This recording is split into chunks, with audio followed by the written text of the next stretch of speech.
సుమన్ టీవీలో మీ personal and business promotions కోసం కింది నెంబర్కి కాంటాక్ట్ చేయండి.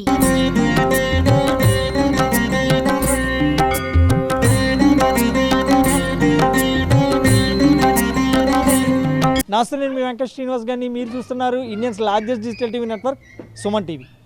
సుమన్ టీవీ రాజమహేంద్రవరం నుంచి రోజుకొక వినూత్నమైన వినాయకుడిని అయితే మీ ముందుకు తెస్తుంది. దాంట్లో భాగంగానే మనం ఈరోజు నారాయణపురం వెంకటరామయ్య నగర్కి చెందిన 3వ వీధిలో ఉన్నాం. ఇక్కడైతే ప్రజలందరూ కూడా ఎంతో డిఫరెంట్గా ఆలోచించి డ్రై ఫ్రూట్స్ అన్నిటితో, అంటే డ్రై ఫ్రూట్స్లో ఏవే రకాలు ఉంటాయో అన్ని రకాలతోని వినాయకుడిని అయితే తయారు చేస్తారు. అసలు వీళ్ళకి ఆలోచన ఎలా వచ్చింది, నాంది ఎలా పడింది, ఇవన్నీ కూడా వాళ్ళని అడిగి తెలుసుకుందాం.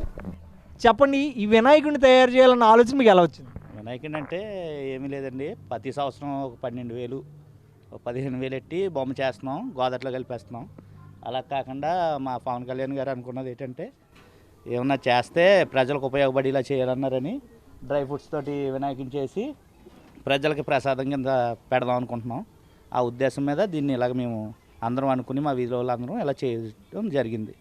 డిప్యూటీ సీఎం గారి మాట అద్భుతం, మీరు మాత్రం పాటిస్తారు అన్నది అన్నట్టు. పాటించామండి, ఆయన గురించి మేము పాటించాం. పర్యావరణం అంటే ప్యాటు పెరస్ బొమ్మలు ఎట్టి గోదట్లో కలిపి వాటర్ని కలుషితం చేసి కన్నా ఎలాగంటే బాగుంటుందని చెప్పి ఇలా చేసాం అనమాట. మీకు ఆలోచన వచ్చింది, ఓకే. మరి ఈ ఆలోచన వచ్చాక అది ఎవరితో పంచుకున్నారు మీరు? మా స్ట్రీట్ రోల్స్ అందరితోటి కూర్చుని నిర్ణయించుకున్నామండి.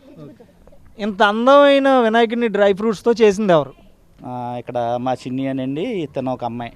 హలో అండి, ఓకే. నా పేరు చంద్రలేఖ. సరే, ఈ వినాయకుడిని చేయడానికి ఐడియా అయితే అతనిదే అవ్వచ్చు, బట్ ఇంప్లిమెంటేషన్కి నన్ను హెల్ప్ చేయమన్నారు. సో చేసిన అది అలా వచ్చింది. దాదాపు ఎన్ని రోజులు పట్టింది అంటే ఈ డ్రై ఫ్రూట్స్ వినాయకుడిని తయారు చేయడానికి మీకు? వారం రోజులు పట్టిందండి. వారం రోజుల్లో మీరు ఎటువంటి ప్రణాళికలు వేసుకున్నారు తయారు చేయడానికి? సపరేట్గా ఒక డే వచ్చి షీట్ తెచ్చుకొని మనం కట్ చేసుకోవడం జరిగింది. And second day dry fruits ఏం పెట్టాలి అనేది మనం ఆలోచించుకొని అందరితో కూడా ఒక ఐడియా అనేది తీసుకొని థీమ్ ఫాలో అయ్యాము. ఈ కలర్కి ఇది రావాలి అని చెప్పేసి ఒక్కొక్క పార్ట్కి ఒక కలర్ ఎంచుకున్నాం మనం. సో దాని మీద తీసుకొని డ్రై ఫ్రూట్స్ అన్నీ తీసుకొచ్చి తర్వాత స్టిక్ చేయడం జరిగింది. ఏ రకాల డ్రై ఫ్రూట్స్ యూజ్ చేశారు డ్రై ఫ్రూట్స్ వినాయకుడిని చేయడంలో? చెప్తాను, మీకు ఎక్స్ప్లెయిన్ చేస్తాను. తలపాగకి జెల్లీస్ అండ్ ట్యూటీ ఫ్రూటీస్ తీసుకున్నాం. ఫేస్, హ్యాండ్స్, లెగ్స్ జీడిపప్పు తీసుకున్నాము. పొట్ట, చెవులు అవి బాదం పప్పు. కింద పంచ అండ్ షాల్ వస్తుంది కదా వినాయకుడికి, అది గుమ్మడి పప్పు తీసుకున్నాము, కూర గుమ్మడి పప్పు.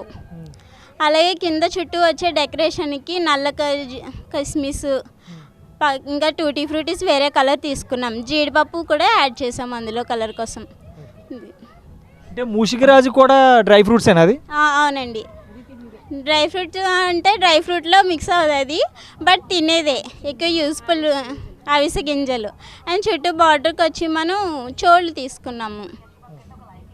ఇలా చెయ్యాలంటే పర్టికులర్గా ఈ పార్ట్కి ఈ డ్రై ఫ్రూట్ యూజ్ చేయాలన్న ఆలోచన మీదేనా, లేకపోతే నలుగురు అనుకున్నారు? అందరం కలిసి ఆలోచించుకున్నదండి.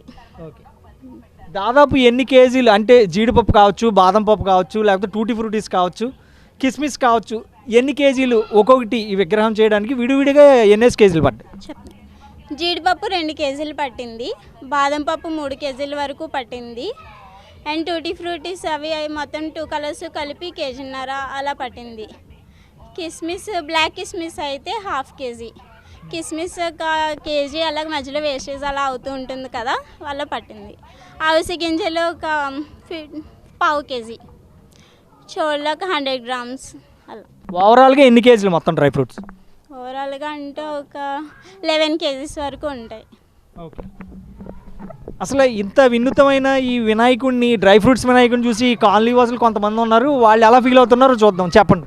మేమైతే చాలా హ్యాపీగా ఫీల్ అవుతున్నామండి. ఫస్ట్ ఈ థాట్ రావడం అన్నది చాలా గ్రేట్. అసలు మాకు ఎక్కడ చూసినా కానీ ఫస్ట్ పీవీసీతోనే అంతా అయిపోతుంది కాబట్టి ఎన్విరాన్మెంటల్కి కొంచెం బెటర్గా ఉందామని చెప్పేసి మాకు ఈ థాట్ అన్నది వచ్చింది.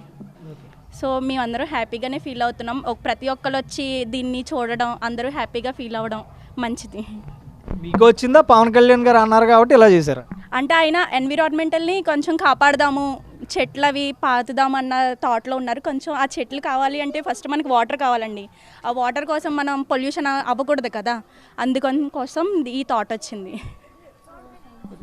అమ్మ మీరు చెప్పండి, ఇలాగా మీ కాలనీలో ఉన్న పిల్లలందరూ కలిపి డ్రై ఫ్రూట్స్తో వినాయకుని చేయడం మీకు ఎలా కనిపిస్తుంది? చాలా బాగుందండి, చాలా ఆనందంగా ఉందండి. అంటే మా అబ్బాయిది నాది అండి ఫస్ట్ ఐడియా, తర్వాత అమ్మాయి హెల్ప్ తీసుకున్నామండి. చూసారు కదా, ఇక్కడ నారాయణపురంలో ఉన్న ఈ కాలనీ వాసులు అయితే ఈ డ్రై ఫ్రూట్స్ వినాయకుడిని చివరి రోజులు నిమజ్జనం చేయకుండా ప్రసాద వితరణకు అయితే ఇక్కడ వాడతామని వీళ్ళైతే చెప్తున్నారు. అంతేకాకుండా దాదాపు 11 కేజీల డ్రై ఫ్రూట్స్ని యూజ్ చేసి తయారు చేసిన ఈ వినాయకుడు అయితే ఇక్కడ ఉన్న వాళ్ళందరి మెప్పుని కూడా పొందుతున్నాడు. అలాగే ఎన్నో పూజలు అయితే అందుకుంటున్నాడు. నిమజ్జనం అయ్యే రోజు మాత్రం ఈ వినాయకుడు అందరి పొట్టల్లోని నిమజ్జనం అవుతాడు తప్ప నీళ్ళలో నిమజ్జనం అవడు ప్రసాద రూపంలో. కెమెరా పర్సన్ గణేష్తో వెంకట శ్రీనివాస్ గారిని, సుమన్ టీవీ, రాజమహేంద్రవరం నుంచి.